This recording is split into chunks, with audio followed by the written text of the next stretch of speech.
All right, then let's get started. Hello and welcome everybody to our release webinar for the Xpress 8.9 release.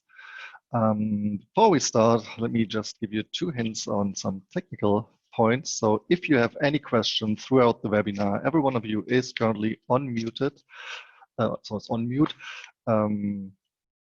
So please use the Q&A functionality that is provided within Zoom, and we will either answer instantly just in the chat or visible to everyone, or we will raise 1 or 2 questions and forward them during the webinar.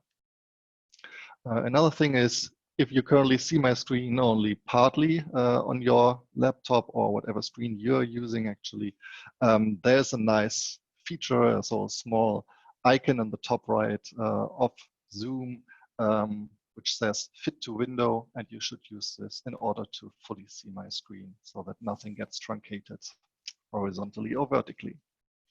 Can I just interrupt? Sorry, Jens, that's under the view options menu, in case you can't see it. Yep. Thanks for the pointer. Unfortunately, we don't have a picture of this. Yep, that's where you find it. So then again, welcome everybody. My name is Jens Schulz. I'm Technical Product Manager for Xpress, and I'm a mathematician by education, 39 years old, and working now for more than 2 years on the Xpress technology stack, together with Jock. And Jock, do you want to introduce yourself as well? Hi, as Jens mentioned, I'm Jock O'Connor. I'm technical lead on View Designer and VDL, and I'll be taking you through those, the new release of those 2 in a moment.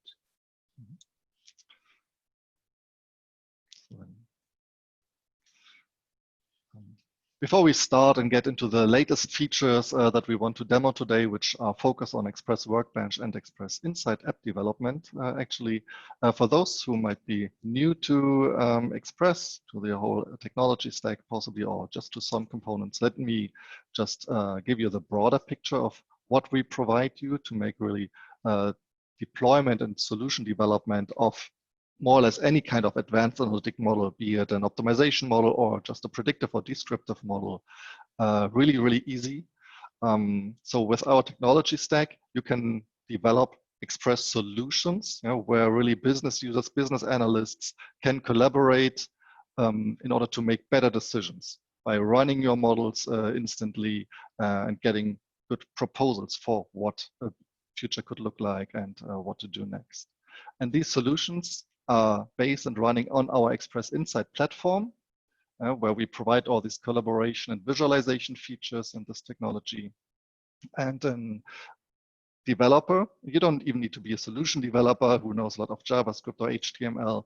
We really make app development really easy for operations researchers, data scientists who come from an analytic model and want to deploy that into a fully functional application.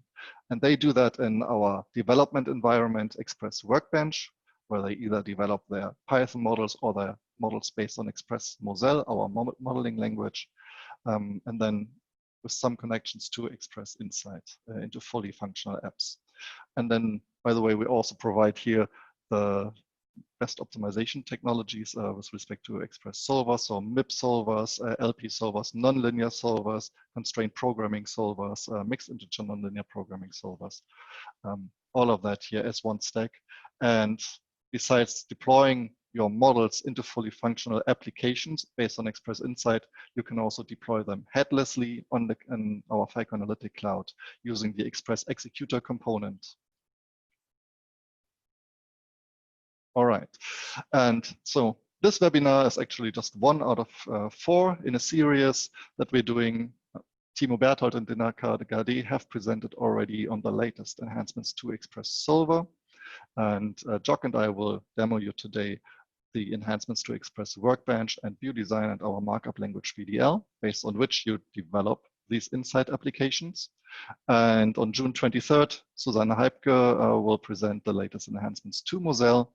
And on July 14th, our colleagues Oliver Bastard, Johannes Müller, and Vladimir Rowich will show you how easy now deployment of Python models, of models fully implemented in Python is done using Xpress Insight.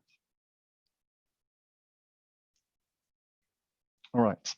And well, in this release, we've actually introduced lots of features that make app development much easier and reduce the effort and amount of code that you need to achieve and accomplish certain tasks. But we will focus mainly on two because these are conceptually new and it's really worth introducing them step by step and demoing them also. So the focus of this webinar will be about VDL actions and VDL set sorters. So VDL is our markup language based on which you don't need to do JavaScripting anymore. You can really configure the view components, the view elements that you see here on these two screens. And this makes just your developer life easier. And it's also easy still to switch back into a code where you can then do enhanced JavaScripting or HTML. And now let's get started and really start with demoing and the concepts for actions and set sorters. So over to you, Jock, for the actions. Hi. Right, like I said, today I'll be taking you through the new VDL actions functionality that we've introduced into VDL and View Designer. First, I wanted to just, for those of you who aren't familiar with those two technologies, to just give you a quick overview, just so that you're up to speed with what I'm talking about. Basically, VDL is a view definition language with which we provide a markup language very similar to HTML, actually a superset of HTML, which allows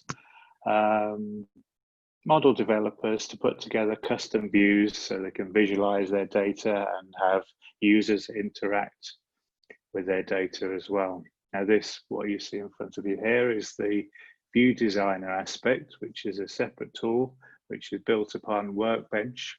Now Workbench existed slightly before and is basically an IDE, an editor, code editor, with which you can write your models.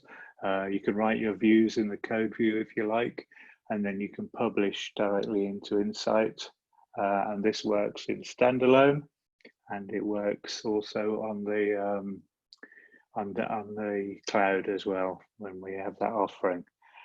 So, as I said, this is our View Designer, which sits within Workbench and allows developers, well, enables them with a drag and drop interface. You can click on elements within the page. Oh, am I not sharing my screen? I do apologize.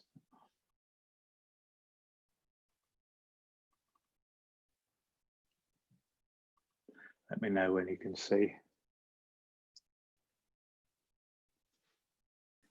We can see it. Yeah, good. Sorry about that. So yes, so this is View Designer that sits within Workbench. As I was just talking, I was showing the code editor, which is the original requirement for Workbench, but we added on. We added on the View Designer itself, which is the visual editor for VDL. Sorry, that threw me a little not having shared.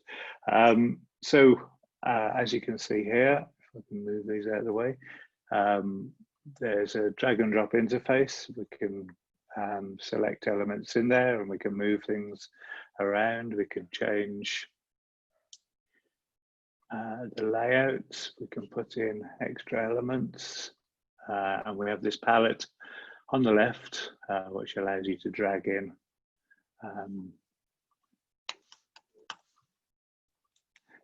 components, and that is written directly to the VDL code, which, as I mentioned, was a markup code. You can actually, as Jens mentioned, you can switch between the two. This is showing you how the VDL looks.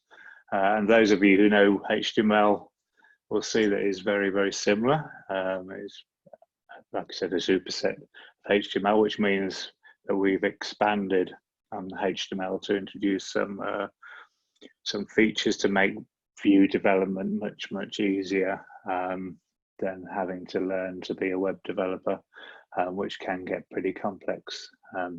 So we have this tool, visual tool, that allows you to drag and drop, move things around, work on your Moselle model, and soon to be Python as well, and to be able to create your whole Insight app within this one tool. Like I said up here, if I can get that thing out of the way, we have a publish button, and this will publish directly into the browser, and you'll see the text element that I added just a few minutes ago. So that's the basis of what we're working with. It's been out for a couple of releases, the View Designer, and people have started to use it, and we've had some good feedback on it. What things we need to change, what things work well, those sorts of things. Tempted to switch teams off.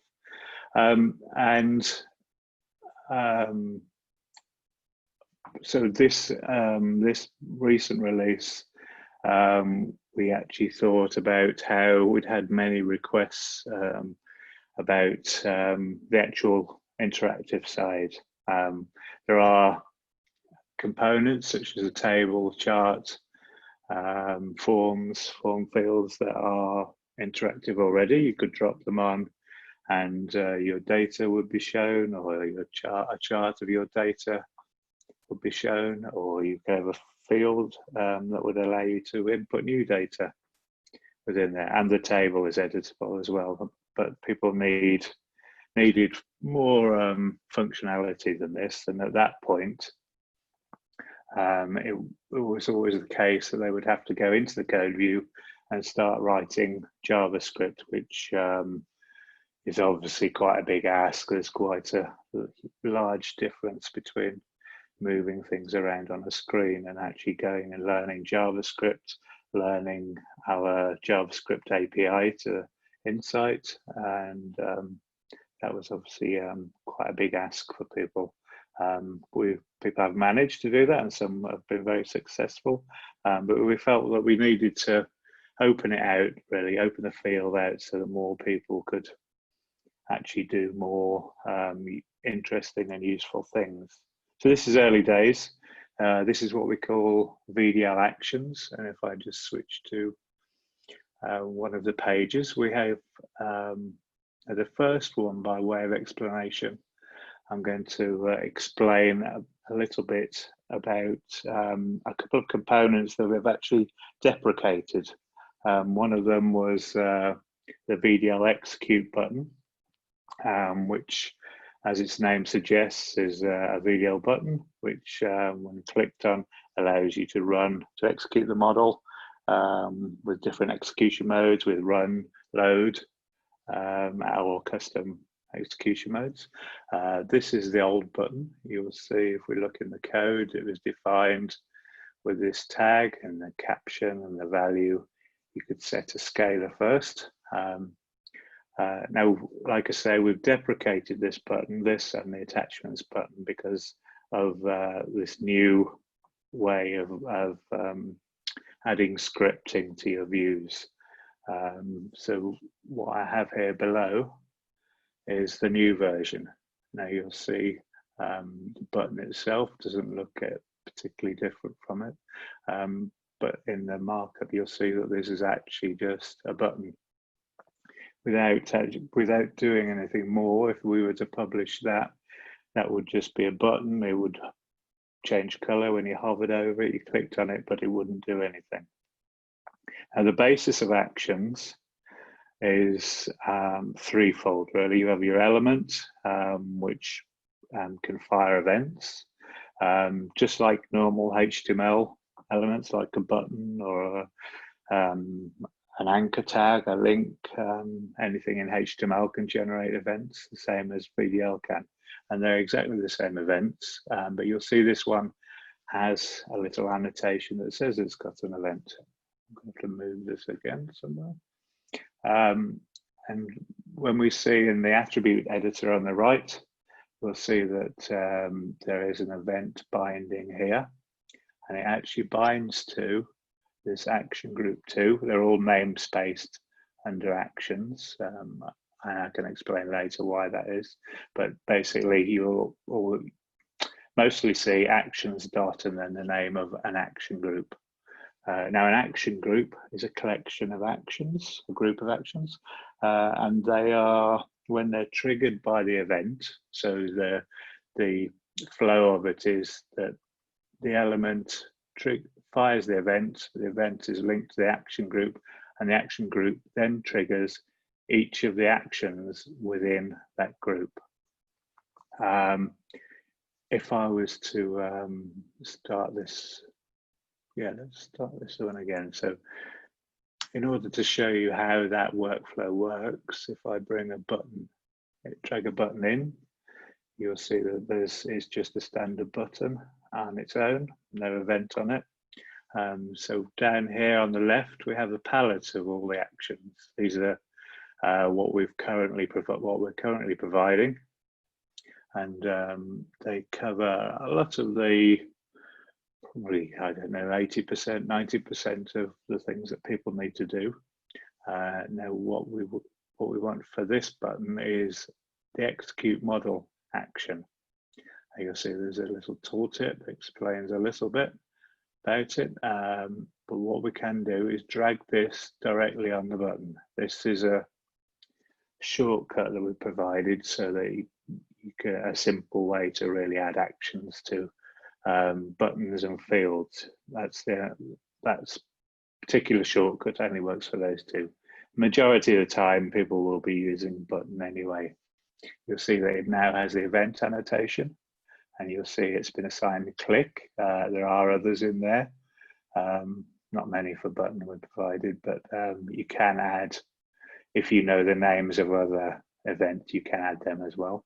But this one is has got the click action, and you'll see that it triggers action group 1, which when we dragged that event onto the button, that was generated with the action that we asked for.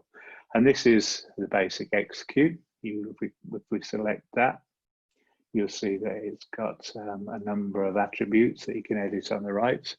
The default is for it to run the model on the first scenario on the shelf, and there are a few other attributes we don't need to worry about at this moment. So if I was to publish that,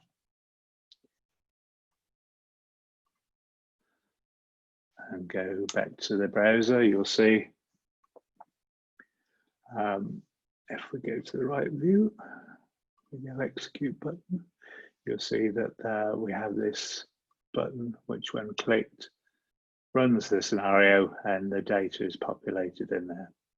Now, further functionality of the execute button, the old one, was that you could set a scalar value. Here it's my integer, and setting the value to 999. So if we wanted to do that here, we would have to go into the action group, and we would bring in an update entity. You drag that directly into the action group itself. Now these action groups work exactly the same, drag and drop. They're not actually visible in the final view, but they work exactly the same. You select them and you can edit their attributes. So what we want to do here is actually put this one first. So we update a scalar, which the old VDL execute button, that functionality was added after several developers requested it. And then once that's finished, it executes the model. So in here, we have to select the entity, and we want this, my integer. And we'll set the value to 1000 for this one. So again, we save that, publish, jump over to the browser, and you'll see that now this button executes the model, but it's set the value of my integer to 1000. To show that that's actually working, I'll click on the old one, which sets it to 999 and executes it, and then obviously go back. So we've got exactly the same functionality, and you might kind of wonder why there are a few more steps with doing it the new way. But what you can do now is actually put in other actions. So you've got a choice. You can have the update the scalar, you can have it update an array entity, you could bring in this message. So after the scenario is queued for execution, you get it to put a message on screen. So all this allows you to do things that previously we would have had to write reasonably substantial amount of JavaScript for, but now we can just do it by dragging these actions on. If I click on publish again, and if you notice, if you watch down the bottom here, things annoying. That once we click this button, it sets the scalar, it queued the model for execution, and put a message up finished. Now, for those of you who know VDL and know about dynamic expressions, you can actually, instead of just raw text in there for the message, you could put some value from some parameter on the page, or a variable, or some entity value, something like that. So it's quite flexible what you can actually do with this, just configuring via the attribute editor. So that's the execute button, which, like I say, has replaced the previous one. The previous one still works, but it is deprecated. So fairly soon, when you're updating your version of Insight, you will have to go through a little exercise of updating some of the buttons. The other one was the VDL attachments button, and in a very similar vein, but we do have an issue with, let me see if it's still in there. Let's see. Oh, it's got the text in there. There is an issue with the old VDL attachment button in View Designer, in that the text sometimes disappears, but there's no such issue with the new button. Again, you drag on. Sorry, there's nothing to repeat. Sorry. You drag on, you have a button here, and you've dragged on your attachment. You've dragged on your action, your attachment action. This one, as you can see here, is a create attachment action. So when this one is triggered, they're both doing the same thing. This one is configured to do the same thing. That's why it didn't show up before. Yeah, scenario attachment. So the purpose of this button in this mode is to create a text attachment, and we have the same thing with a new button. You'll see again in the code, the old one was a video attachment button with a lot of parameters on it. The new one is a button with a link to the action group, which you'll see up here. We've renamed that one, and it's got a create attachment action in there. We're telling it we want to create a text attachment, a file extension of txt, a file name, and the scenario. And then if we publish that, you'll see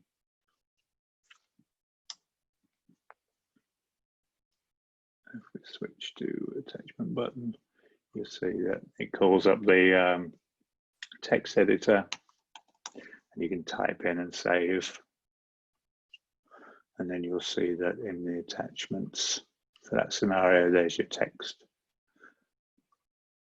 You probably, no, not that one, that one. So there you see the text attachment that we created using that button. And there are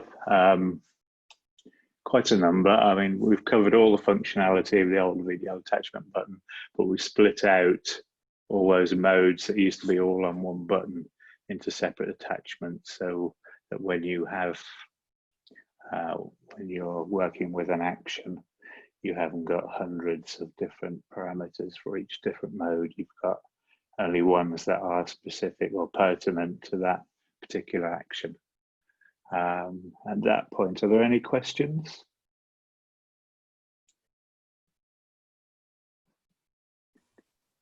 There are currently no questions right now, Jock. Okay, I'll take that as a note. Right, good. So moving on, I just wanted to explain a little bit more about the actual process of working with actions. Here we have a slightly more complex setup in demo one. What I didn't mention earlier is if you drag anywhere else except a button or field, VDL field on the page, then you will create a new action group within the this header at the top. And what the purpose of that is that then you would then select something else. Let's just go in, put a row in there and a column, and put a button. Oh, missed. Put a button in there. And the way to do it manually, and if you were to do this with, say, a table or some other component that's going to generate the event, you'd want to link it up. So you click on add event in here, and because it's a button, you generally use a click. There are a list of other ones that are relevant for that particular type of component. And then in here, you want to select which of the action groups you want to connect to. We just put action group 3 onto the board. So we would link up with that. And now that's all bound. So that button fires the event, triggers the action group, which then in turn triggers the actions within that action group. This one has a message in it as well. So again, we can go in, we can publish, and you'll see the button here says hi. Very simple. So if you don't need to worry if you've forgotten how to do the actions one way by dragging on the button. If you've missed or dragged it onto the page, it's very simple to set up as well. So if I just delete that one, again, they're all tags exactly the same as you're used to using with layouts. So you can move these around. You'll see this one. We have 2 buttons here. This one links to action group 1. Where you'll see we've got 3 actions in this one. This one introduces the confirm action, which is a confirmation dialog. Very simple to use again. I've set it up to just to ask, do you want to proceed? Title of confirm, yes and no on the buttons. And you'll see that in this, it's default mode. The way it works is when the confirmation dialog comes up, if you click no, then it stops. That action group doesn't trigger the remaining actions. So it's a way for you to kind of do a confirmation with the user, basically. But very simple to set up. If you click yes, then it passes on to the next item within the action group. In this case, it's like the other demo. It updates the scalar, sets the value 99 into my integer, and then runs the model. If I publish that,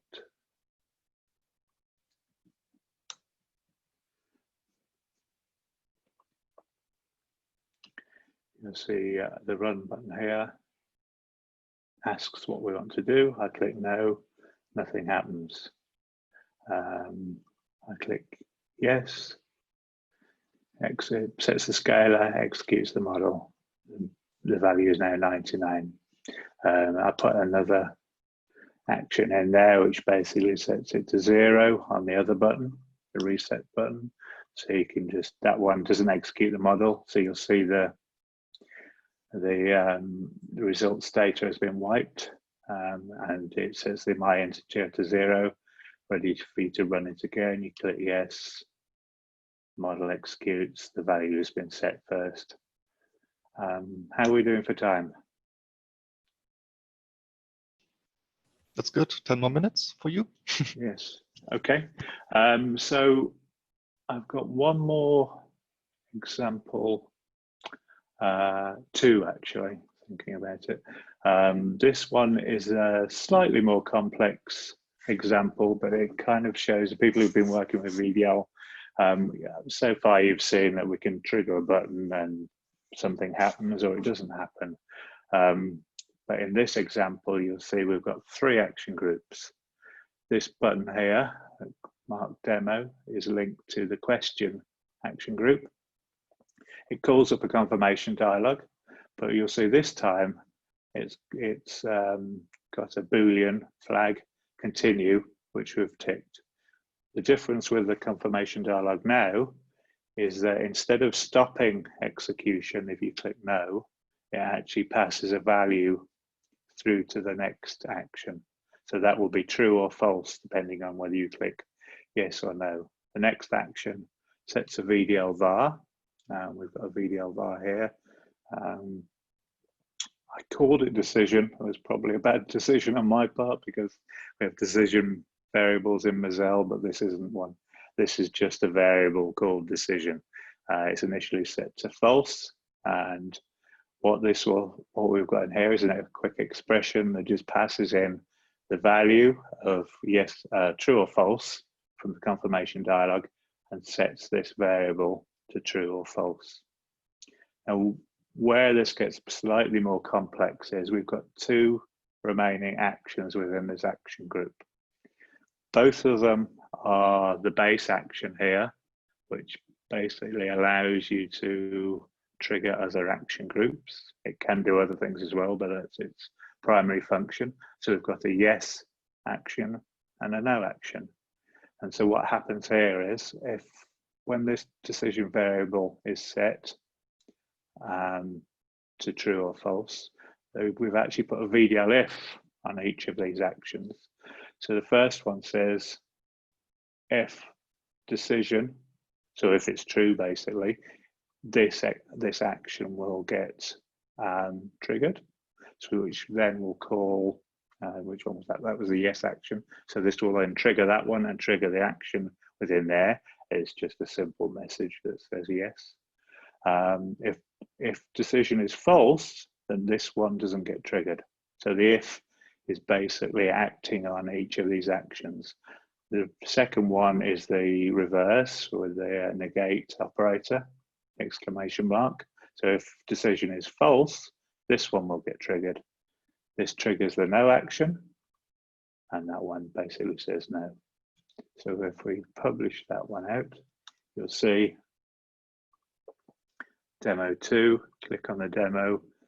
What do we want to do? We click yes, get a message yes down the bottom. So the other action group was executed. We click no, get a no message. The other action was executed. So finally, I've got another in the VDL data grid that we published recently. We put in an example that uses actions. It uses our new drop down, which is available in the field for when you put an option set or an options in there. Very nice searchable drop down menu, and you can remove the value in there, and you can choose one of the values in there. I'm only going to show you the VDL code in here because we're using the data grid for its new server-side pre-filtering, and unfortunately at this point in time this custom extensions aren't actually supported in View Designer. But for those of you who know how to do the VDL coding, you'll see we've got a VDL var called single filter, and we've got an action group as we showed in the View Designer with one set var action, which sets the value to single filter. And you might wonder where it's getting the value from. But when the VDL action group is quite clever in that when it's triggered from an event, it will try its best to find a value that was passed through. So very simply, we have a VDL field which has the set option set that we're pre-filtering on this. The value gets passed through that's been chosen on here and gets set into single filter, and then we have the new global index filter on the data grid, which basically pre-filters the data grid. As I said, this one actually pre-filters on the server, so it allows you to work with larger data sets if you're able to, if your data is multi-dimensional. And that is the introduction to actions.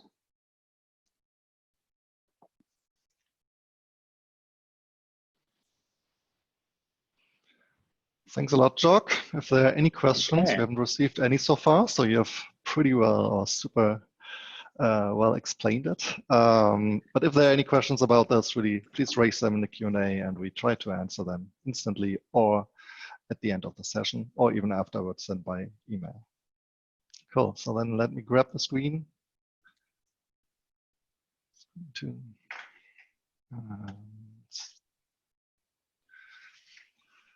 So over to the next topic. I hope you will enjoy the VDL actions and do lots of good stuff with that. I think this really reduces a lot of JavaScripting effort, as was not needed before for all the confirmation dialogues, messages, and so on, and for the standard actions. And now we turn our focus to the next topics, which is called the set sorters, which have also been introduced now with the JavaScript API 4.7, so with the latest release in April.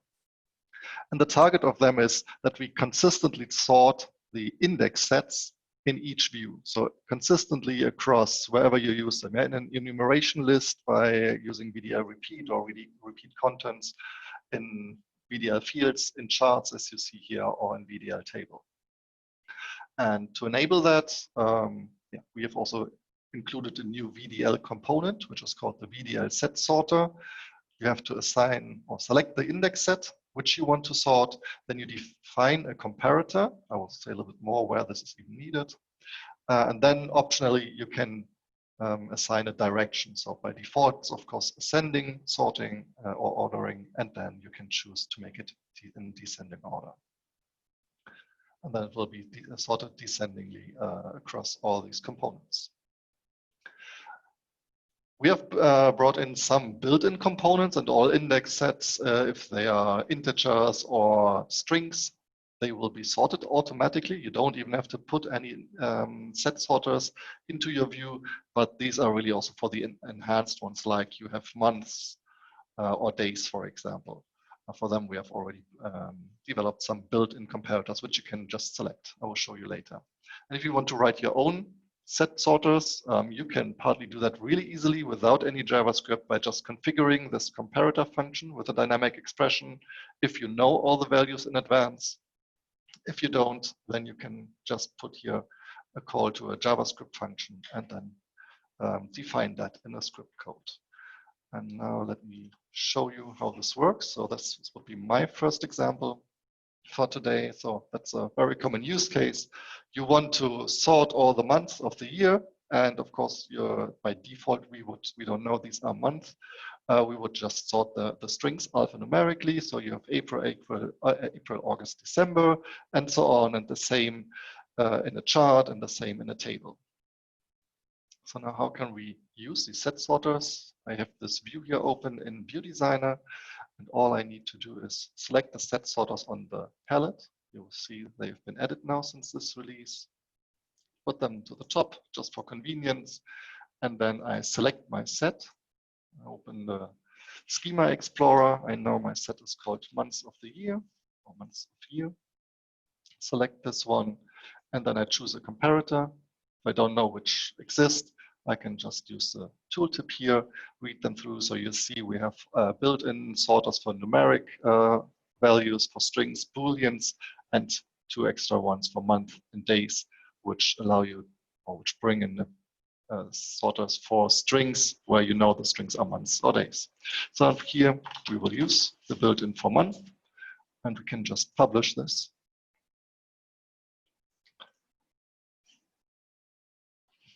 And look at the same app here, and you see now all the months are sorted here and also in the table. And we can easily switch and also do descending set sorting if you like, but I show this with the next example. There's another one really easy to accomplish. You see here that New York, Paris, Peckham, these are factories, and as model entities, they are also sorted alphanumerically or by the strings. And we can simply create a new set sorter and play around with the sorting of them. Let me put them again to the top. Oops. As a set, I use the factories.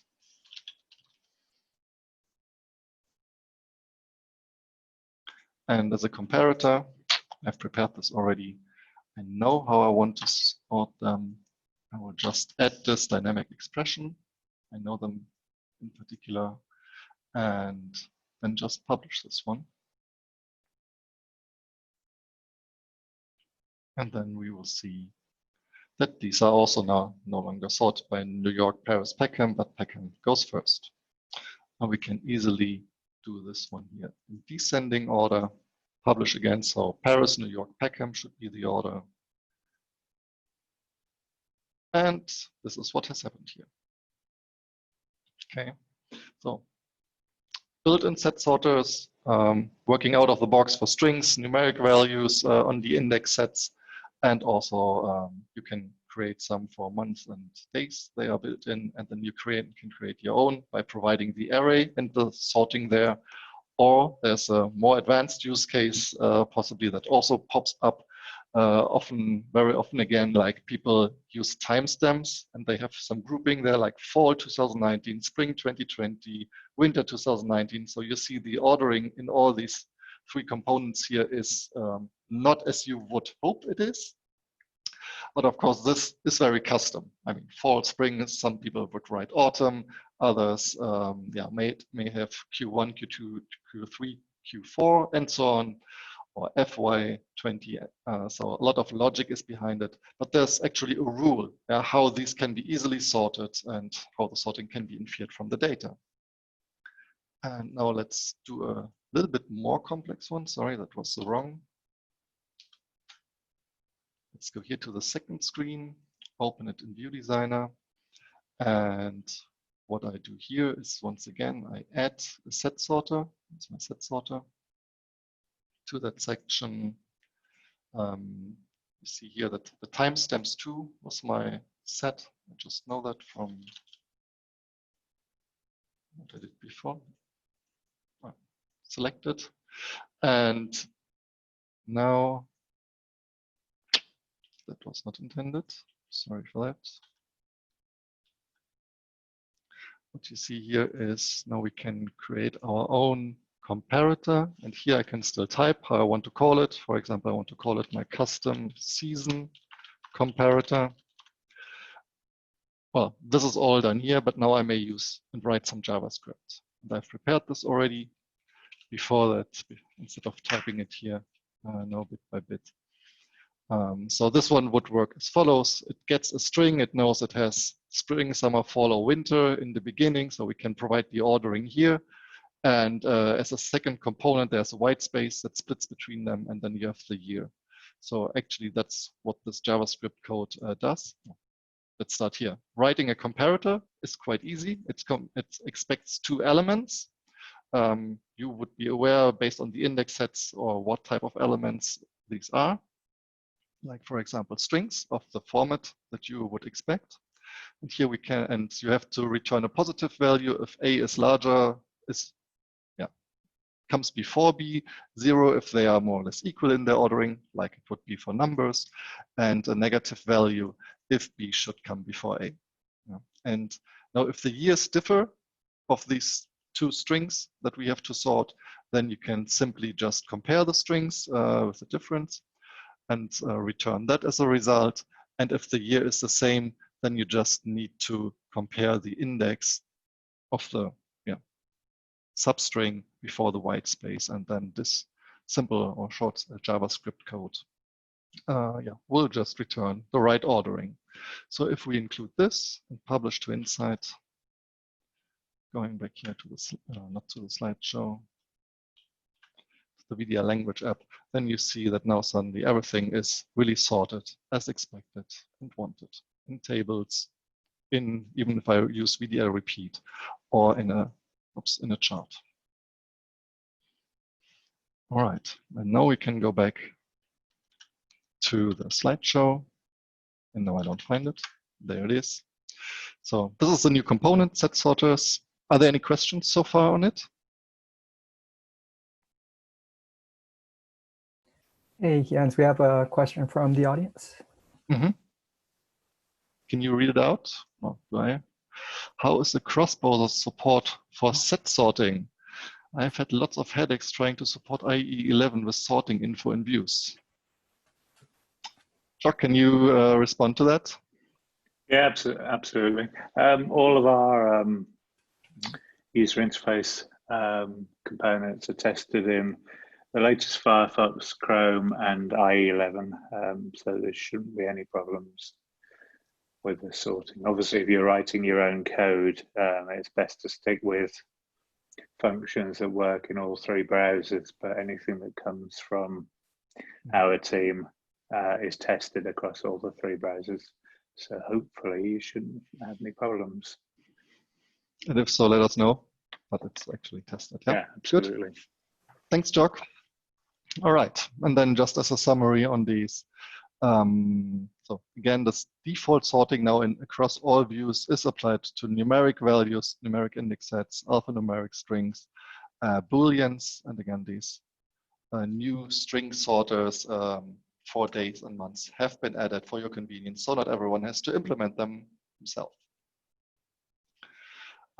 There's something notable now that we have a new callback or a new API function, JavaScript API function, which is called Insight at set comparator, because that's what you need to implement yourself. And therefore, we have deprecated the old function name at set sorter, because this is actually now a set sorter is a combination of a set with a comparator.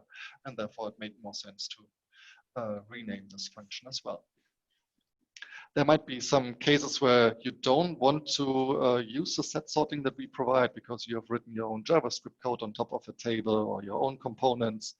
So also for performance reasons, for example, if you use the VDLX data grid where you have millions of rows and actually sorting of elements is no longer your key need. So you can disable the set sorting for VDL table columns, also for the VDLX data grid columns and for the chart series, by just setting this attribute in the VDL code to true. So disable set sorting to true will disable it. But it's of course false by default. All right, so today we have now shown you maybe two features. So the new built-in VDL actions, the VDL set sorters, and also the new VDL button that deprecates the VDL action attachment button. But there have been lots of other features as well, which we just don't have the time to demo all of them. All of them have more or less one big target. We provide more VDL components so that you have to do less coding yourself, especially less Java coding yourself, and that you can configure your views instead of writing them. So it's really just drag and drop of certain components that are now on the palette, drag them on the artboard and configure them how they should behave instead of always going into the code view. And for that, you may have already recognized this, that we have redesigned the palette. The palette can be collapsed, or the groups of the palette can be collapsed. There's a search box or a filter box on top, which is really nice to use and makes actions, for example, much easier to find. And we have also added several VDL components like VDL var, the repeat contents, the set sorters, and VDL actions onto the palette, and also support all the necessary attributes on the attributes pane. And further, for example, for VDLX data grid and for the server-side pre-filtering, we have also developed this multi-select drop-down field so that you can filter by multiple elements. All right, why doesn't it work? And then there have been some enhancements to the view manager, and I think we have a bit of time to just demo them as well. So when you open your project, so by the way, all that I've shown you was based on entities defined in the VDL language app. that is shipped with each release. So you can simply do all that yourself. So these are my set sorters. Oops, sorry. No, these are my set sorters, not these ones. And what has been developed already a little bit, 2 releases since now, was this view manager, where you don't have to manage your view anymore only in a companion file, but you can really manage and align and assign your views to the certain view groups in the new view navigator, also just by drag and drop. Yeah. And if you, for example, want to duplicate just a view, you can do that. So I have duplicated the file, but I haven't added it yet to the view manager. And now that's also new. You have an import inside view drop down here. You can choose or select this view group where you want to assign it. And all the default values are shown there. And then you will have the new view in Insight just listed here and also added automatically in the background to the companion file. You can rename it. That was already possible before. Webinar, demo, whatever, it doesn't have to be correct. And now that's also new. If you delete this one, you can delete it. It will also ask you whether you only want to remove the view from the view manager from the companion file, or whether you also want to delete the file. And you can click yes, and then this one is gone. All right, back to the slideshow. So remove, delete options, and so on. So I think we covered all of them. And further, there is now support in Workbench for Insight apps that are based on Python as a modeling language, only the desktop version, not on our FICO Analytic Cloud. And for that, when you go in Workbench, you can now create a new project type, which is called Insight Python project. And you will see, then you can even locally execute your Python models if they have a main included. If you want to learn more about all these features, then we welcome you to join our next webinars. Next one is on June 23rd from Suzanne for the latest enhancements to Moselle. And if you want to learn more about developing Insight apps based on Python models, happy for you to join the July 14th webinar at these times. And we also have a big community, and this is how you can learn more and ask questions in the user forum. It's on community.fico.com/optimization. We're really happy to answer and support you with all the technical questions that you have. I think there's usually 1 or 2, 3 days, depending on the complexity of your request. And I think we have 100% coverage of any questions, and that really in a short period of time. Further, you can download the software. You can try View Designer, all the latest features without having a commercial license or an academic license for local installation just on your laptops, not on a big server, and just for your own use. You can use Xpress more or less for free with some size restrictions with respect to the solver, but other than that, at no cost on your Windows laptops using the FICO Xpress community license. And there's a link on the community how to download it. Joe, do we have any questions from the audience? Or does the audience have any questions? We have one more question from the audience. Can action groups be reused between VDL views? That's either for you or Jock. Jock, maybe you want to go? Yes, it's probably for me. It depends what you mean by reused. If you want to define it in one place, I'm not sure I've actually tried that. We can define them because there's an API for actually defining your own actions, which is basically they're exactly the same as VDL extensions, but a much simpler interface. And you can define them in a separate file and bring them in as a VDL include, but actually putting the action group in a separate file, I must take a note and have a trial of that, because I'm not sure. And obviously you can just copy and paste them between views. That works directly within View Designer. Hopefully. I'll have a play and see what happens when we put an action group in a separate included file. Cool.